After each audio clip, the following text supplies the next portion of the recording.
Maureen, welcome to BroadBand. Hey, Denise, thank you so much for having me on. So let's start off with the obvious. What is your business? Okay, so this always makes everyone's eyebrows go up, but I call myself Maureen Taylor, the photo detective, which is a trademarked business name for me. And basically, your grandmother or your aunt or your mother gives you a box of photographs, or your father, and you may not know everything there is to know about those photographs and how they fit into your family history. And so that's why people come to me, to help them save those photographs and tell the stories and connect it to who they are. Now, I'm sure people are going to hear possibly the ambiance of sirens as we record and talk. Can't hear it. Okay, I did turn off my microphone, but there's one coming now. So we'll see. I live on a fire lane. What can I say? It keeps it real. You know what I'm saying? Keeps it real. Okay, how long have you been doing this? A long time. A long time. So I started my business in 1998 is when I left full-time employment Wow. to have my own business. And I did various things for a few years. I worked on history websites. I lectured. I did a lot of freelance writing. Whatever anybody asked me to do that was related to history and photographs. And then in 2000, when was that? And then it's just, evolved over time. In 2001, Family Tree magazine asked me to write a column called The Photo Detective. And so I became known as the photo detective. And then the Wall Street Journal ran a profile piece on me, and in big headlines above the fold said, "The Photo Detective." So, the rest is history. And so And you it can't go sounds, back from that. that's like a message from the universe, right? It was. Right? It did. And you listened to it and you pursued it. But what is it that motivated you to get into this? I mean, was it like someone lost all your family photos, so you thought no other family should suffer that heartbreak? Or, what made this interesting to you? Well, my secret is I love photographs. I've always loved photographs. Like even when I was little, we don't have a lot of them. That's my secret. So I spend, every day, 7 days a week, helping people with their family photographs, but I have actually a really small number. Uh, and I love photographs, and I particularly love history. I have always loved history. That was something I liked when I was a little kid. And what are like I don't know, the top three things that you would suggest to someone who's not familiar with what you do as to why they want to talk with you? What I do is very interesting in that people come to me with an unsolved mystery. Almost everyone has a photograph that they wish they knew more about, that it nags at them. Like, why do I have this picture? And it's weird because they can have boxes of unknown pictures, unidentified photographs, but there's always one, two, or three that just makes them nuts. And they come to me and want me to solve that mystery, help them put that to rest. And it makes them very happy, and it makes me happy to do it. So it brings a lot of joy. And I will say that during this crazy pandemic time that we're living in, so many more people are interested in putting names with all of those photographs. It's become even more of a passion for people. They want to, tie up all the loose ends. Gotcha. Well, if you could go back to your younger self, what what kind of advice would you share with yourself about starting your own business? I was interested in starting my own business in my 20s and didn't have the confidence to do it. And I met lots of women here and there who had their own business. And I remember just thinking, I was just so in awe of them. How could they have that confidence to do that? How did they have that faith and that passion to pursue it? I wish I'd started my business a long time before I did, I hear because I you. was miserable being employed. I totally agree with you. And it does take courage because it's no easy walk in the park, but No.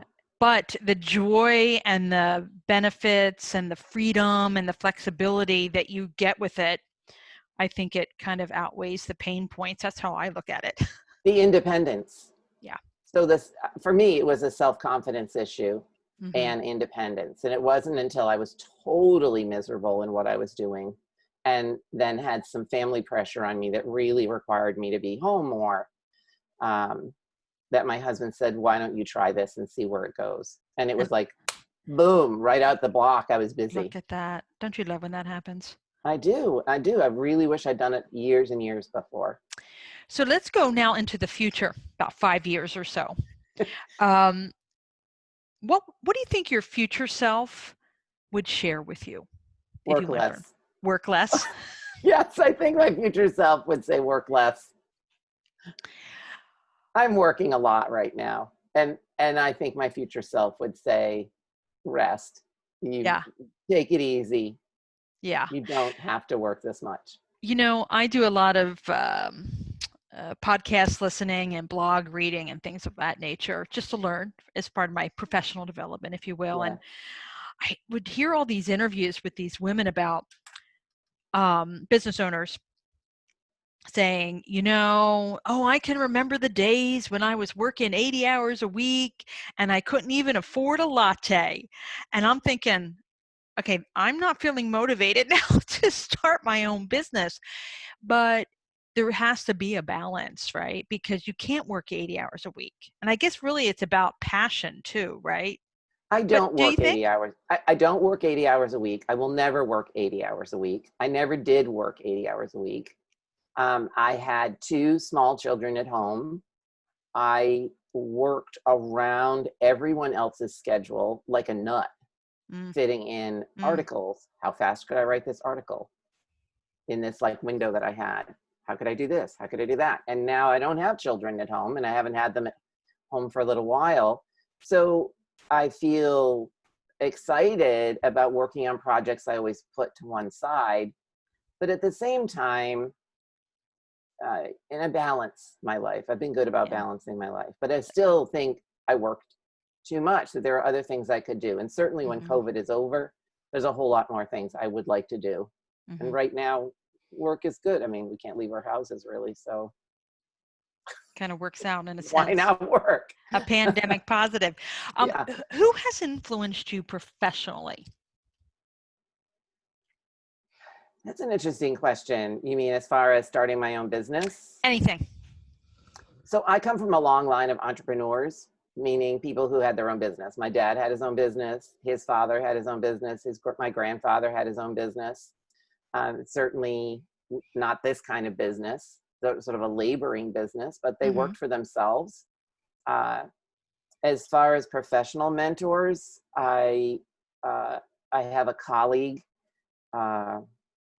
in the professional genealogy business who mentored a lot of people and would give me advice about business. Now it's more of a networking thing. Who has knowledge that I need to sort of touch base with that I might not know about.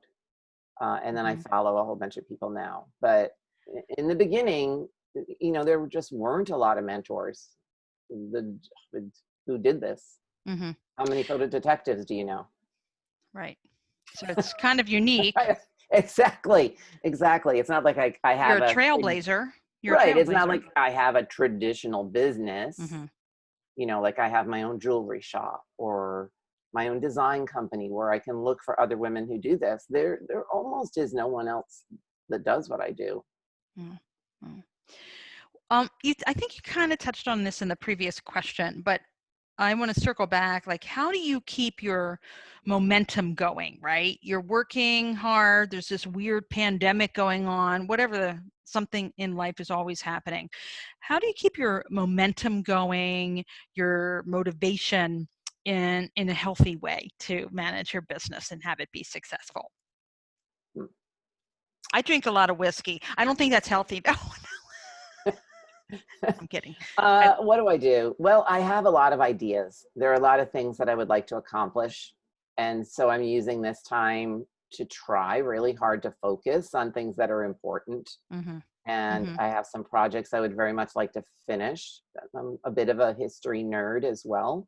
So there are research projects I'd like to have time for. But I get caught up in the sort of business of business. Like, how far can I expand the boundaries of what I do? Is it possible for me to break out of that traditional family history field and into sort of more mainstream? That's always been my goal, to move into mainstream with it. Like Okay. anyone who has photographs, they don't have to be interested in family history at first. I mean, it turns out they actually are related, but not everyone would consider themselves a family historian, even though they Okay. have photographs they want to know more about. So you got some big dreams. I got big dreams. I still have big dreams. Well, that's good. And I'm sure that's part of, right, just as you said, keeps you It's a, elevated, keeps you engaged. well, yeah, it's intellectual curiosity. What Yeah, can I do with this? that's very cool. I like that about you, Maureen. Mhm. And if you were asked to have a coffee with someone who was interested in being an entrepreneur or solopreneur or, self-employed, regardless of the business, um, what kind of advice would you share with them about doing that? I actually have been giving a lot of thought to this because I feel that I'm at the point in my career, right? My career is actually on the wind down, not the wind up. And I think that it is it is time for me to pass on some of what I've learned about being an entrepreneur to other women. And so it would be, sit me down and ask me what you want to ask me. And if I don't have the answers, I might know a resource that does. Mm-hmm. Okay. Okay. What do you say surprised you the most as a business owner? Oh, well, I sort of knew all the bad stuff, from watching my parents struggle. There are good times and bad times. Yeah. There are good times and bad times with every business. Um, But did anything surprise you? Like, I wasn't expecting that, or, I always thought I'd have, well, and I have a nice office right now. You can see in the hmm video. But I didn't always have a nice office. And I always imagined that I would have a better office than the 3-season porch with carpenter ants that I mm. started out with. Or the dining room with the desk that folded down and, went into the cabinet. Right. I've had some really horrible offices. Right, right. Or, your satellite locations, that library or coffee house. But right now, in COVID, I don't have any satellite offices right now. This Exactly. is what you get, I right? have this space that is everything to me. The surprising part is, I suppose, well, I know a lot of entrepreneurial women. hmm So I think I think it's growing, which is great. It's it's going in the right growing. direction. Yeah. It's growing. I guess I have a lot to learn hmm about modern business. I think I was a little bit ahead of my time in launching this kind of business. Now it would be a different kind of launch. But when I launched it back then, think about what things were. Social media, Yeah. you know, Oh, yeah. That was I like, mean, started like 2 minutes ago, right? So to speak. exactly, exactly. So it's different now. There are avenues to explore that an entrepreneur has that I didn't have when I started out. Here But comes I was another lucky. I was very lucky. another siren. It's a busy day with the fire engines. I hope everyone's Yeah. okay. What would be one word you would use to describe your entrepreneurial spirit?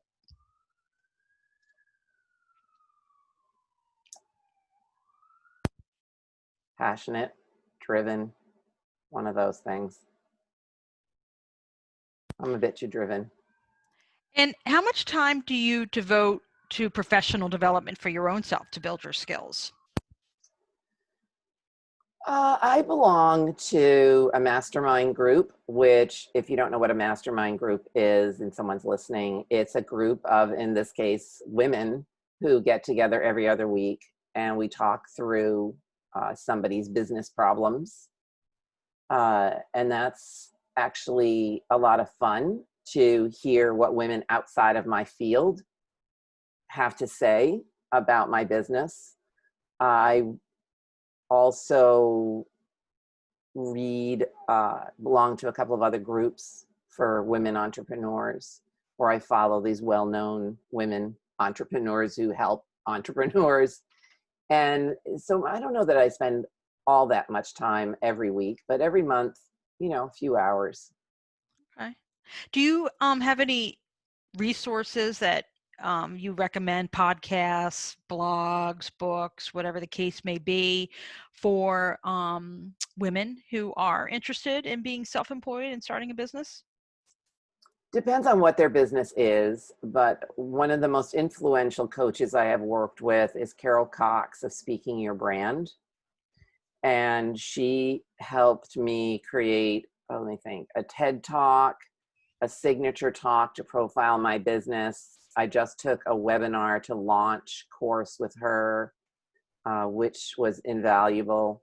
And then I love a woman by the name of Nikki Rausch. And Nikki Rausch, she does something called NLP, which is some sort of speaking.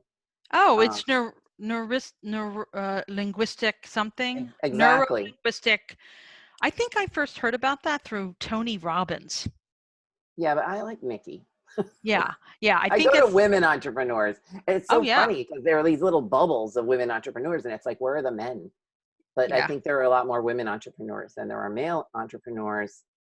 And then, her advice is always spot on. I followed her advice to the letter Mm-hmm. for a recent, hers and Carol's to the letter for a webinar, an individual webinar that I just gave in June. And I was blown away with what happened with it. Well, I'll include some links for both of these resources in the show notes. Yeah. So this is the final question that I have for you. Mm. 5 things to know about you, Maureen. Okay. What is your favorite flower? Well, today my favorite flower are gladiolas. And I know that's an unusual flower, but I've been seeing a lot of pictures of them, and my grandmother always had them on her table. And I have the vase that they used to sit in on our table. And so Oh, now I'm looking for some gladiolas because that's I'm thinking sweet. about her a lot.